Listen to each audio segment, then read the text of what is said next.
ಹೋಮದಿಂದ ಅವು ಮನಃಶಾಂತಿ ಆಗ್ತಾ ಇತ್ತು, ಕ್ರೂರತ್ವವನ್ನು ಕಳ್ಕೊಳ್ತಾ ಇದ್ದು ಒಂದು ಚಿಂತನೆ ಇದೆ. ಆನಂತರ ರಾಜರು ಮಹಾರಾಜಗಳು, ಇವತ್ತಿನ ರಾಜರಿಗೆ 10 ರೂಪಾಯಿ ಕೊಡೋ ಶಕ್ತಿ ಇಲ್ಲ ಸರ್ಕಾರದನ್ನು. ಆವತ್ತಿನ ರಾಜರುಗಳಿಗೆ ತಲೆಯನ್ನು ಕಡಿಸುವಷ್ಟ ಶಕ್ತಿ ಇತ್ತು. ಇದ್ದಲ್ಲೇ ಆದೇಶ ಕೊಡ್ತೆ ತಲೆ ಕಟ್ಟು ಮಾಡುತ್ತಿದ್ದ ಅವನು. ಅಂತಹ ಶಕ್ತಿ ಅವನಿಗಿತ್ತು, ಸಾರ್ವಭೌಮತ್ವವಿತ್ತು. ಅಂಥವ್ರು ಏನು ಮಾಡ್ತಾಯಿದ್ರು, ನಾರುಮುಡಿಯಲ್ಲಿ ಬರಿಗಾಲಿನಲ್ಲಿ ಕಾಡಿಗೆ ಹೋಗಿ, ಆಶ್ರಮಕ್ಕೆ ಹೋಗಿ, ಋಷಿಗಳ ಮುನಿಗಳಿಗೆ ಶಿರವಾಗಿ ಆ ಅಗ್ನಿ ಹೋಮದಲ್ಲಿ ಪಾಲ್ಗೊಂಡು ಸುಭಿಕ್ಷೆಯನ್ನು ಬೇಡ್ತಾ ಇದ್ದರು, ನಾಡಿನ ಸುಖವನ್ನು ಬೇಡ್ತಾ ಇದ್ದರು, ಆಶೀರ್ವಾದ ತಗೊಂಡು ಬರ್ತಾಯಿದ್ರು. ಅಂದರೆ ಈ ಹೋಮಗಳು ಆಧ್ಯಾತ್ಮಿಕವಾಗಿ ಹೌದು, ನಾಡಿಗೆ ಮಳೆ ಬೆಳೆ ರೋಗ ರುಜಿನಗಳನ್ನು ದೂರ ಮಾಡುವಂಥ, ಆಯುಷ್ಯವನ್ನು ಕೊಡುವಂಥ ಶಕ್ತಿಯು ಹೌದು. ಇಲ್ಲಿ ವಿಶೇಷವಾಗಿ ಆಜ್ಯ ಅಂತ ಬರ್ತದೆ. ಆಜ್ಯ ಅಂದರೆ ತುಪ್ಪ ಅಂತೇಳಿ.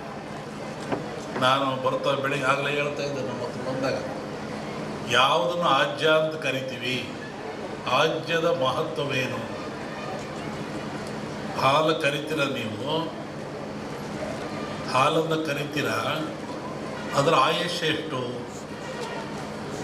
ಹಾಲಿನ ಆಯುಷ್ಯ, ಹಾಲು ಕರೆದ ಹಾಲಿಗೆ ಆಯುಷ್ಯ ಎಷ್ಟು? 12 ಗಂಟೆ.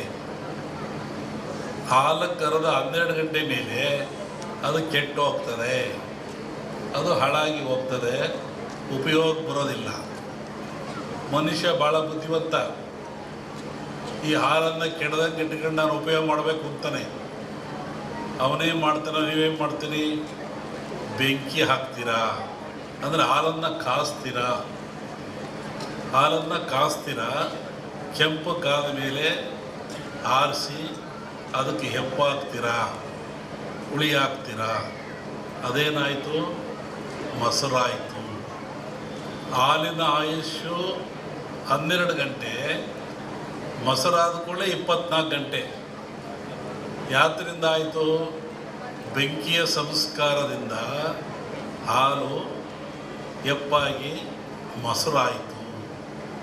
ಮೊಸರು 24 ಗಂಟೆ ಇರ್ತದೆ.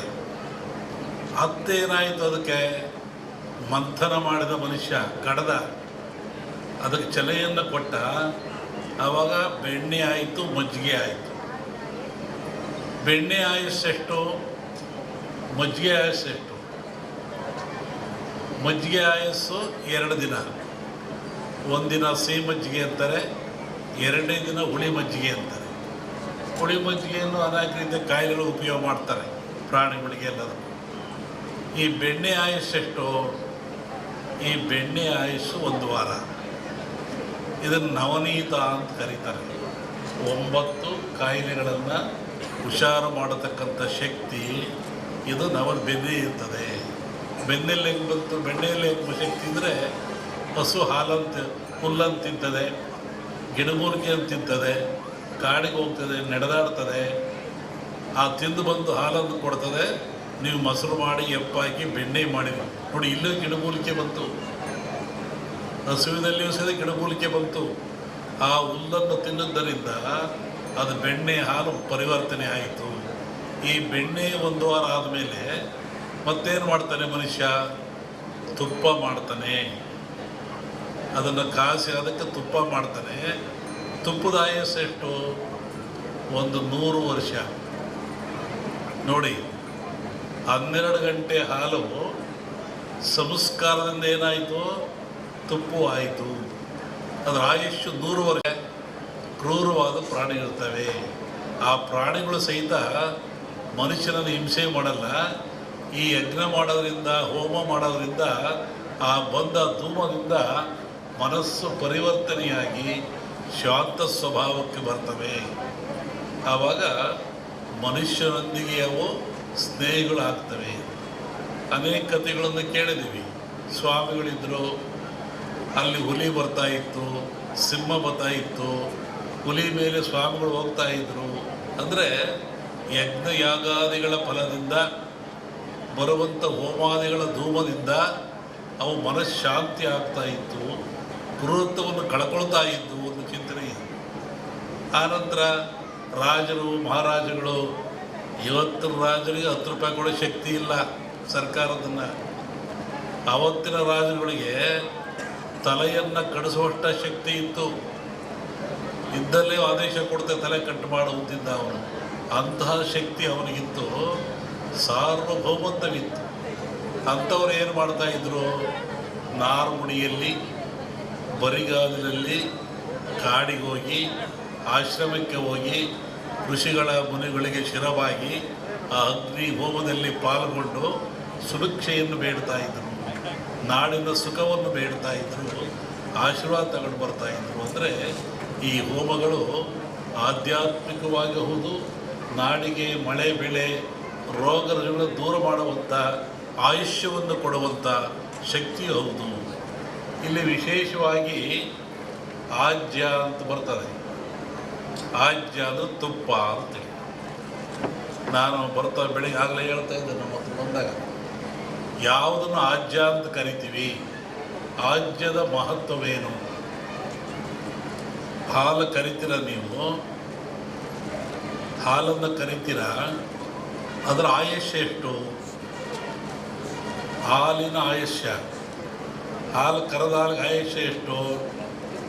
12 ಗಂಟೆ.